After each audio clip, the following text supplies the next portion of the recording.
Hi, நான் உங்கள் பயணிகளின் காதலன். இப்போ என்னென்னா பஸ்ஸை விட்டு இறங்கியாச்சுங்க. என்னடா ஒவ்வொரு நாளைக்கு ஒவ்வொரு வண்டி ஓட்டுறேன்னு நினைக்கலாம். இப்போ வந்து சின்ன வண்டிக்கு வந்தாச்சு, டாடா ஏசிக்கு. என்னென்னா பதில் சொல்ல முடியலங்க. யாரோ வந்து நம்ம மேலே மிஸ்டேக் இல்லைனாலும் நம்மக்கிட்ட வந்து சண்டை போடுறாங்க, வைக்கிறாங்க.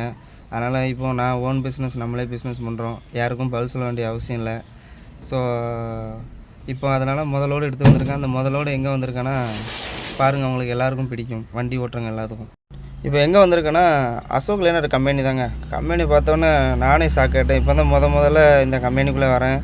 ரைட் சைடில் ஃபுல்லாக இந்த சைஸ் மட்டும் எடுத்து விட்ருக்க வண்டியாக விட்ருந்தாங்க. பார்க்கவே ரொம்ப நல்லா இருந்துச்சு.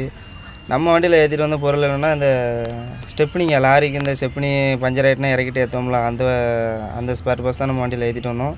அது சரி, இந்த கம்பெனி ஒரு ரவுண்டு போகலான்னு சொல்லிட்டு சுற்றி பார்த்தா என்னடா வண்டி அங்கங்கே நிற்கன்னு இங்கே ஒரு வண்டியை பார்க்க வந்தேங்க. வண்டி மிரட்டு விட்டுச்சிங்க. வண்டி என்னடா வண்டி அப்படின்னு சொல்லிட்டு, என்ன வண்டின்னு தெரியலையே, லாரியா பஸ்ஸா என்னன்னு நல்லா தெரியலையே அப்படின்னு சொல்லிட்டு நல்லா உத்து பார்க்க போகிறேன். அதுக்கப்புறம் பார்த்தா என்னென்னா வால்வோங்க. பேக் இன்ஜின், இதான் இன்ஜினு, ரேடியேட்ரு, ஃபேனு போல் பெரிய ஃபேனு பார்த்தீங்களா. அப்படியே ஃப்ரெண்டு மீட்டர்கிட்ட போனாங்க. ஆக்சிலேட்ரு, பெடலு, பிரேக்கு, சுவிட்சு, பாப்பா டேஷ்போர்டு வேறு லெவலில் இருந்துச்சுங்க. இப்படி நான் இது வரைக்கும் இத்தனை வருஷம் வண்டி ஓட்டியிருக்கேன், எதுவுமே சேஸ் நான் பார்த்ததே இல்லைங்க. இப்போ தான் முதல்ல சேஸு அண்டு இதாக பார்க்குறேன். இது வரைக்கும் பார்க்காதவங்க பார்த்துக்கோங்க. இதை பற்றி நான் வேறு வீடியோ, பெருசாக ஒரு வீடியோ போடுறேன். பாய்.